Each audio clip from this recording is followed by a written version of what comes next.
Match referee के तनाज़े में पाकिस्तान सख्त तरीन मौक़िफ़ पर कायम है। ज़रा के मुताबिक मुतनाज़ मैच रेफरी तब्दील करने का मुतालबा तस्लीम न करने पर PCB ने ICC को जवाबी ख़त लिख दिया है। मैच रेफरी के खिलाफ एक्शन न लेने का फैसला मुस्तरद और एंडी पायक्रॉफ्ट की निगरानी में मैचेस खेलने से इनकार कर दिया है।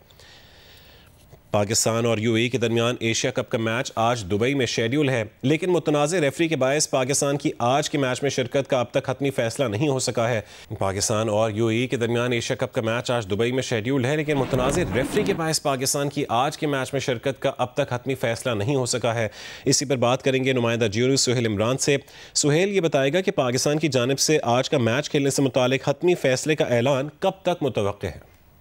ये तो चंद घंटे बाकी रह गए और इंतजार इसी चीज का है कि बाज़ाब्ता तौर पर अनाउंसमेंट किया जाए, रीलोकेट किए जाए, दोबारा से अनाउंसमेंट किया जाए मैच रेफरी की तकर्री का, ताकि ये मैच शेड्यूल से मुताबिक आगे बढ़ सके। लेकिन अभी तक जो है इस बारे में बाज़ाब्ता तौर पर ऐलान नहीं किया जा सकता। तो हम कह सकते हैं कि अभी भी डेडलॉक बरकरार है। सिर्फ ICC से मैच रेफरी को हटाने के अलावा भी पाकिस्तान क्रिकेट बोर्ड ने दीगर तहफ़्फ़ुज़ात का इजहार किया था। जो दूसरा लेटर लिखा था ICC को, जिसने पहले फैसला जो था वो मुतालबा जो था वो पाकिस्तान का मुस्तरद कर दिया था, तो उसके बाद अपने ही मौक़िफ़ पर पाकिस्तान क्रिकेट बोर्ड बरकरार रहा था और उसने यही कहा था कि दोहराया था उस मौक़िफ़ को कि जब तक मैच रेफरी की तकर्री की नहीं की जाएगी, इनको नहीं हटाया जाएगा, हम मैच नहीं खेलेंगे। उसी के ऊपर वो कायम है। अब क्योंकि चंद घंटे बाकी रह गए, कुछ देर पहले डेवलपमेंट एक हुई थी जब एक पोस्टर डाला था एशियन क्रिकेट काउंसिल ने अपने ऑफिशियल उसके ऊपर प्लेटफॉर्म के ऊपर, लेकिन चंद ही लम्हों के बाद उस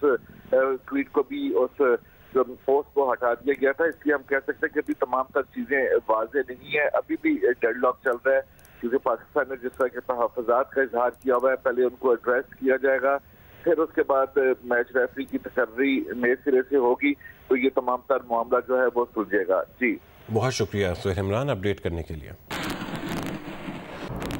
वज़ीर आज़म शहबाज शरीफ सऊदी वली अहद शहज़ादा मोहम्मद बिन सलमान की दावत पर सऊदी अरब के दौरे पर रवाना हो गए हैं। वज़ीर आज़म शहबाज शरीफ सऊदी वली अहद से मुलाकात करेंगे, जिसमें पाक सऊदी अरब ताल्लुकात के तमाम पहलुओं का तफसीली जायज़ा लिया जाएगा। दोनों रहनुमा बाहमी दिलचस्पी के इलाकाई और आलमी पेशरफ्त पर भी तबादला ख्याल करेंगे। ज़राए के मुताबिक वज़ीर आज़म कल सऊदी अरब से बरतानिया के लिए रवाना होंगे।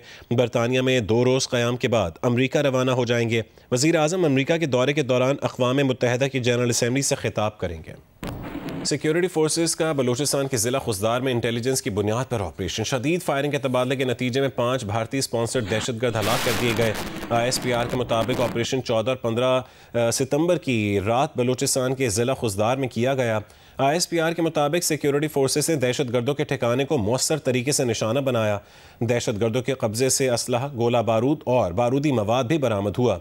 ISPR के मुताबिक हलाक दहशतगर्द इलाके में मुतादिद दहशतगर्दाना सरगर्मियों में मुलव्विस थे। इलाके में मजीद दहशतगर्दों की मौजूदगी के खात्मे के लिए क्लियरेंस ऑपरेशन जारी है।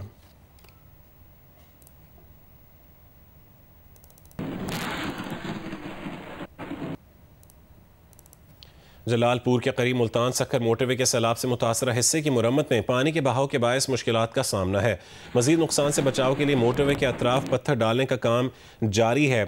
CPO के मुताबिक मजमूई तौर पर सैलाब से 5 जगह पर मोटरवे मुतासर हुई है। मोटरवे की 2 लेन मुकम्मल तौर पर मुतासर हुई। 5 रोज से मुल्तान से झांगड़ा इंटरचेंज तक मोटरवे बंद कर दी गई।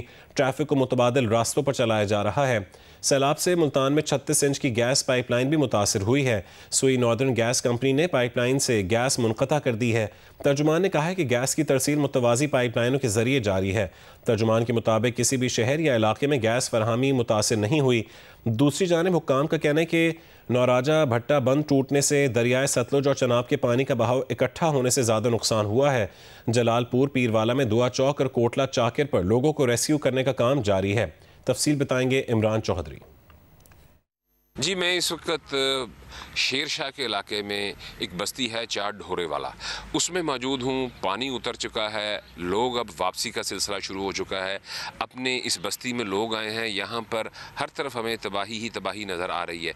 ना सिर्फ अमलाक की तबाही नज़र आ रही है, बल्कि फसलों की भी तबाही नज़र आ रही है। सबसे पहले मैं अपने कैमरामैन से कहूँगा कि ज़रा आपको ये दिखाए। ये एरिया जो है ये गन्ने की फसल का एरिया है और यहाँ पर ता हद निगाह कई हज़ार एकड़ रकबे के ऊपर गन्ना लगा हुआ है। अब ये देखें कि पानी ने इस गन्ने की की फसल को मुकम्मल तौर पर तबाह कर दिया है। वो घर जो है वो मुकम्मल तौर पर गिर चुका है, उसकी बैरूनी दीवारें गिर गई हैं। इस पूरी बस्ती के हर घर की जो है वो यही सूरत हाल है। कच्चे पक्के घर थे, ये लोगों के घर जो हैं वो गिर चुके हैं।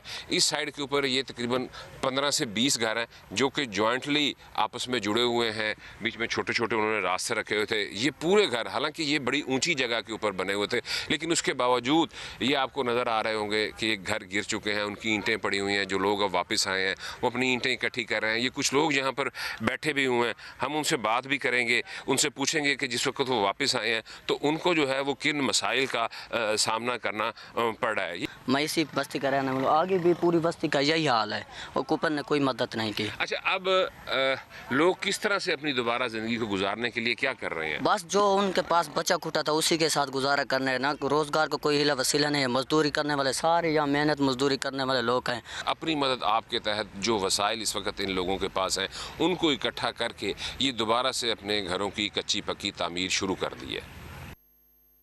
सखर बैराज के मकाम पर ऊंचे दर्जे के सैलाब की सूरत हाल है। रोहड़ी में दरिया किनारे कायम DSP ऑफिस भी ज़ेर आब आ चुका है, जहां से कीमती रिकॉर्ड दूसरे दफातर मुंतकिल किया जा रहा है। अपडेट करेंगे जियो न्यूज़ के नुमाइंदे यासिर फारूकी।